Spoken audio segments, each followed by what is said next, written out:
Part 1లో జరిగిన story. Vijayapuri అనే గ్రామానికి సూర్యచంద్ర అనే కోడిపుంజు పెద్దగా ఉంటాడు. సూర్యచంద్ర మంచితనం, నిజాయితీ చూసి ఊర్లో వాళ్లే కాకుండా చుట్టుపక్కల ఉన్న గ్రామాల వాళ్ళు కూడా సూర్యచంద్రను అతని కుటుంబాన్ని గౌరవిస్తూ ఉంటారు. కానీ అదే ఊర్లో ఉంటున్న నాగరాజుకు మాత్రం సూర్యచంద్ర అంటే అసూయ, ద్వేషం. ఎన్నో తరాలుగా సూర్యం వాళ్ల కుటుంబమే ఊరిని ఏలుతూ ఉండటంతో అది చూసిన నాగరాజు భరించలేకపోతాడు. దాంతో ఎలాగైనా ఊరి పెద్దరికంతో పాటు సూర్యం ఆస్తి కూడా దక్కించుకోవాలనుకున్న నాగరాజు ఒక పథకం వేస్తాడు. దాంతో తన కొడుకు విక్రమ్ని పిలిచి పట్నంలో చదువు ముగించుకుని వస్తున్న సూర్యచంద్ర కూతురు అంజలిని ఎలాగైనా మాయ చేసి తన బుట్టలో వేసుకోమని కొడుకు చెప్తాడు నాగరాజు. ఎందుకంటే సూర్యచంద్రకు కొడుకులు లేరు కాబట్టి అతని ఒక్కగానొక కూతురు తన ఇంటి కోడలైతే సూర్యం కుటుంబం మొత్తం తన కాళ్ళ దగ్గర ఉంటుందని నాగరాజు ఆలోచన.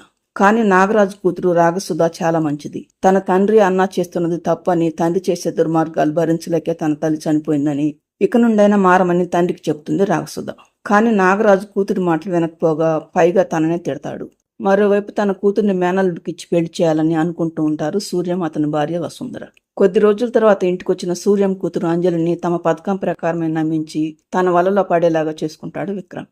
ఒకరోజు వసుంధర, సూర్యం వాళ్ళక గౌరీ త్వరలోనే అంజలి రాఘవులకు పెళ్లి ఏర్పాట్లు చేద్దామని మాట్లాడుకుంటూ ఉంటారు. వాళ్ల మాటలు విన్న అంజలి వెంటనే ఈ విషయాన్ని విక్రమ్కి చెప్పి పెళ్లి తప్పించుకునే మార్గం వెతకమని విక్రమ్ని అడుగుదామని ఊరు బయటకు వస్తుంది. కానీ ఆ ఊరి పక్కనున్న అడవిలో నుండి తప్పించుకుని వచ్చిన ఒక నక్క అంజలి దగ్గరకు వస్తుంది. నక్కను చూసి భయపడ్డ అంజలి ఎటువైపు వెళ్తుందో తెలియని అయోమయంలో అడవి వైపుగా పరిగెత్తి అడవిలోకి వస్తుంది. నక్క కూడా అంజలి వెనకే పరిగెడుతూ అడవిలోకి వస్తుంది. కొంతసేపటి తర్వాత పరిగెత్తి అలసిపోయిన అంజలి ఆయాసపడుతూ ఒకచోట నిలబడుతుంది. అప్పుడే అక్కడికి అచ్చం అంజలి తండ్రి సూర్యచంద్ర లాగానే ఉన్న ఒక కోడిపుంజు వస్తాడు. అతన్ని చూసిన అంజలి నిర్గాంతపోతూ ఉండగా నక్క కూడా వచ్చి అంజలి ముందు నిలబడుతుంది. ఇక తర్వాత ఏం జరుగుతుందో చూడండి. నక్కను చూసిన అంజలి భయపడుతూ ఉండటంతో అది చూసిన మహిధర్ అనే ఆ కోడిపుంజు నక్కతో మాట్లాడుతూ, ఏంటి నక్క బావా, ఈ అడవిలో దొరికే జంతువులు సరిపోలేదా? ఈ అమ్మాయిని చంపాలని చూస్తున్నావు అంటాడు మహిధర్. చంపటమా పాడా? రాత్రి చీకట్లో దారి తెలియక అడవిలో నుండి తప్పిపోయి పక్కనే ఉన్న ఒక ఊర్లోకి వెళ్లిపోయాను. అడవిలోకి వెళ్ళటానికి దారి చూపెట్టమని కోడి పెట్టిన అడుగుదామని దగ్గరికి వెళ్తే తనేమో నన్ను చూసి భయపడి పారిపోయి మన అడవిలోకి వచ్చింది. నన్ను చూసి భయపడవద్దు, ఆగమని చెబుదామనుకుంటే తను నా మాట వినేలాగా ఎక్కడుంది? లేడిపిల్లలాగా పరిగెడుతూ ఇక్కడికి వచ్చాగింది. ఏదేమైతేనేం నా ఇంటికి నేను వచ్చాను. రాత్రంతా నేను కనపడకపోయేసరికి మా వాళ్ళు కంగారు పడుతూ ఉంటారు. నేను వెళ్తున్నాను, ఇక ఈ కోడిపెట్ట సంగతి నువ్వే చూసుకో అని వెళ్ళిపోతుంది నక్క. దాంతో ఊపిరి పీల్చుకుంటుంది అంజలి. ఇంతలో మహిధర్ మాట్లాడుతూ, రానైతే భయంతో పారిపోయొచ్చావు. ఇప్పుడు ఒక్కదానివే మీ ఇంటికి వెళ్లాలంటే చాలా కష్టం. ఈ అడవిలో నక్కలు మాత్రమే కాదు, పులులు, సింహాలు కూడా ఉంటాయి. కాబట్టి నువ్వు ఒక్కదానివే వెళ్లటం క్షేమం కాదు. నేనొచ్చి నిన్ను మీ ఇంటి దగ్గర వదిలిపెడతాను. ముందు మా ఇంటికి వెళ్దాం పద, మా అమ్మకు చెప్పి వెళ్దాం. లేకపోతే తను నా కోసం ఎదురు చూస్తూ కంగారు పడుతూ ఉంటుంది అంటాడు మహిధర్. కానీ అంజలి ఉలుకు పలుకు లేకుండా అలాగే చూస్తూ ఉండటంతో, ఏంటమ్మా నా వైపే అలా కళ్ళార్పకుండా చూస్తున్నావు? వెళ్దాం పద అంటాడు మహిధర్. ఏం లేదండి, మీరు అచ్చం మా నాన్నలాగే ఉన్నారు. మీరు ఈ అడవిలో ఎందుకున్నారోనని ఆలోచిస్తున్నాను అంటుంది అంజలి. ఏంటి, నేను మీ నాన్నలాగా ఉన్నానా? ఇంకా నయం, మీ తాతలాగా ఉన్నానని అనలేదు. వెళ్దాం పదండి అంటాడు మహిధర్. మా నాన్నలాగే ఉన్నారంటే నాకు తండ్రిలాగా ఉన్నారని కాదండి, మీరు అచ్చం మా నాన్న పోలికలతో ఉన్నారని అంటుంది అంజలి.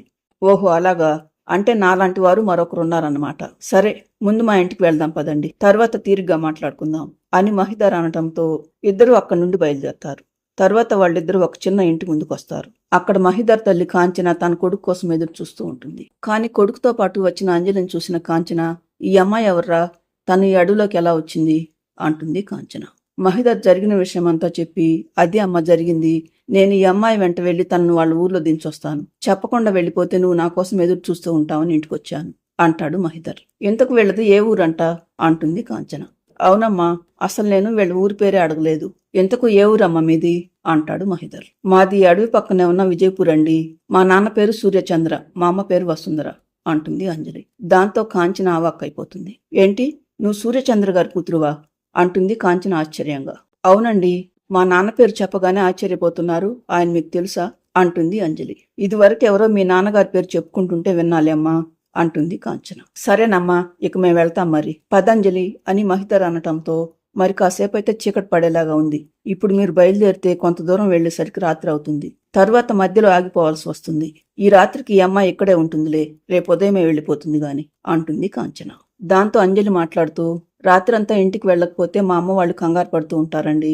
అంటుంది అంజలి. నువ్వనేది కూడా నిజమేనమ్మా, కానీ తప్పదు. చీకట్లో అడవి మధ్యలో చిక్కుకున్నారంటే చాలా ప్రమాదం అంటుంది కాంచన. దాంతో అంజలికి చేసేదేమీ లేక మౌనంగా ఉండిపోతుంది. మరోవైపు అంజలి కోసం ఎదురు చూసి అంజలి రాకపోవడంతో తిరిగి ఇంటికి వస్తాడు విక్రమ్. ఏంట్రా, నేను చెప్పిన పథకం ప్రకారం అంజలిని నీతో పెళ్లికొప్పించావా అంటాడు నాగరాజు. ఏంటి ఒప్పించేది? అసలు అంజలి ఈ రోజు నన్ను కలవటానికి రానేలేదు. ఇప్పటిదాకా తన కోసం ఎదురు చూసి విసుగు పుట్టి తిరిగొచ్చాను అంటాడు విక్రమ్. ఏంటి, ఆ అమ్మాయి రాలేదా? ఒకవేళ వాళ్ళింట్లో మీ విషయం తెలిసిందంటావా? అందుకే తనను ఆ సూర్యమ్మ వాళ్ళు ఇల్లు కదలనివ్వలేదేమో అంటాడు నాగరాజు. అబ్బా, అదేం కాదులే నాన్న, వేరే ఏదైనా కారణం అయి ఉండొచ్చు. అయినా ఈ రోజు కాకపోతే ఏంటి, రేపైనా ఆ పిట్ట నన్ను వెతుకుంటూ రావాల్సిందే, మనకు బలైపోవాల్సిందే అంటాడు విక్రమ్. అనుక్షణం వాళ్ళిద్దరిని గమనిస్తున్న రాగసుధ మాత్రం ఎలాగైనా ఆ అమాయకురాల్ని వీళ్ల నుండి కాపాడాలి అనుకుంటుంది రాగసుధ. మరోవైపు సాయంత్రమైనా కూతురు ఇంటికి రాకపోవడంతో వసుంధర కూతురు కోసం ఎదురు చూస్తూ ఉంటుంది. ఇంతలో సూర్యం ఇంటికి వస్తాడు. ఏంటి వసుంధర, ఏదో కంగారు పడుతున్నావు? అంజలి ఎక్కడా అంటాడు సూర్యం. దానికోసమేనండి ఎదురు చూస్తున్నాను. ఉదయం అనగా మీ అక్కయ్య వాళ్ళింటికని వెళ్ళింది, కానీ సాయంత్రం అవుతుంది, ఇంకా తిరిగి రాలేదు అంటుంది వసుంధర. ఆ మాత్రం దానికి కంగారు పడటం ఎందుకు? వెళ్ళింది వాళ్ళ అత్తగారింటికే కదా, ఎప్పటికైనా అది అక్కడికి వెళ్ళవలసిందే. సాయంత్రం కాకపోతే రేపు ఉదయం వస్తుందిలే అంటాడు సూర్యం. అంతేనంటారా అంటుంది వసుంధర. మరుసటి రోజు అంజలి మహిధర్ విజయపూర్కి రావటానికి బయలుదేరుతూ ఉంటారు. కానీ కాంచన మాత్రం ఏదో చెప్పుకోలేని బాధతో మదన పడుతూ ఉంటుంది. ఇంతలో అంజలి మాట్లాడుతూ, మీరు రాత్రి నుండి నన్ను సొంత కూతురులాగా చూసుకున్నారండి. త్వరలో నా పెళ్లి కాబోతుంది. మీరిద్దరూ నా పెళ్లికి తప్పకుండా రావాలి. నేను మా నాన్నగారితో వచ్చి మిమ్మల్ని మా ఊరికి తీసుకువెళ్తాను అంటుంది అంజలి. ఏంటి అంజలి, త్వరలో నీకు పెళ్ళా? మరి రాత్రి నుండి చెప్పలేదేంటి? నువ్వు పెళ్లి చేసుకోబోయే అబ్బాయిది మీ ఊరేనా అంటాడు మహిధర్. మా ఊరేనండి. మా ఊర్లో నాగరాజు అని మా నాన్నలాగే ఊర్లో బాగా ఆస్తులున్నవాడు. అతని కొడుకు విక్రమ్ నేను ఒకరినొకరు ఇష్టపడుతున్నాం. ఇంకా ఆ విషయం మా నాన్న వాళ్ళకి చెప్పలేదు. మా వాళ్ళకేమో నన్ను మా బావకిచ్చి పెళ్లి చేయాలనుంది. ఆ విషయం గురించి విక్రమ్తో మాట్లాడదామని వస్తుంటేనే నిన్న అనుకోకుండా నక్క ఎదురుపడేసరికి నేను అడవులకు పారిపోయొచ్చాను అంటుంది అంజలి. అంజలి చెప్పేదంతా విన్న కాంచన నోట మాట రాక అలా నిలబడిపోతుంది. తరువాత తేరుకొని, ఏంటమ్మా అంజలి నువ్వు చెప్పేది? నువ్వు ఆ దుర్మార్గుడు నాగరాజు కొడుకుని పెళ్లి చేసుకోబోతున్నావా? అలా జరగటానికి వీల్లేదు. అసలు ఆ నాగరాజు మీ కుటుంబానికి ఎంత ద్రోహం చేశాడో తెలుసా అంటూ నోరు జారుతుంది కాంచన. దాంతో కాంచన మాటలకు అవాక్కైపోతుంది అంజలి. మరోవైపు భయంగా సూర్యం వాళ్ళింటికి వస్తుంది రాగసుధ. ఆమెను చూడగానే సూర్యం, అతని భార్య వసుంధర చాలా ఆశ్చర్యపోతారు. నువ్వు నాగరాజు కూతురు కదూ, మరి మా ఇంటికి వచ్చావేంటమ్మా అంటాడు సూర్యం. నేనెందుకు వచ్చానో చెప్తానండి. మీ అమ్మాయి అంజలి లేదా అంటుంది సుధ. లేదమ్మా, తను మా అక్కయ్య వాళ్ళింటికి వెళ్ళింది. ముందు నువ్వెందుకు వచ్చావో చెప్పు అంటాడు సూర్యం. మీ అమ్మాయి అంజలి చాలా ప్రమాదంలో ఉందండి, అది చెబుదామని వచ్చాను అంటూ తన తండ్రి అన్నయ్య ఇద్దరూ కలిసి అంజలిని తమ వైపుకి ఎలా తిప్పుకున్నారో తరువాత వాళ్ళేం చేయబోతున్నారో చెప్తుంది రాగసుధ. దాంతో భార్యాభర్తలిద్దరూ నోట మాట రాక అలా నిలబడిపోతారు. అసలు కాంచన నాగరాజు గురించి అంజలికి ఏం చెప్తుంది? నాగరాజు సూర్యచంద్ర వాళ్లకు చేసిన ద్రోహం ఏంటి? సూర్యంలాగే ఉన్న మహిధర్, కాంచన అడవిలో ఎందుకుంటున్నారు? చివరకు తన కూతుర్ని నాగరాజు అతని కొడుకు భార్య నుండి సూర్యం ఎలా కాపాడుకుంటాడు? తను చేసిన కుట్రను సూర్యం వాళ్లకు చెప్పిందని తెలిస్తే నాగరాజు తన కూతుర్ని బ్రతకనిస్తాడా? ఈ స్టోరీ అంతా తెలియాలంటే ఈ కథ చివరి భాగం చూడండి. ఫ్రెండ్స్, ఈ స్టోరీ ఎలా ఉందో కామెంట్ చేయండి.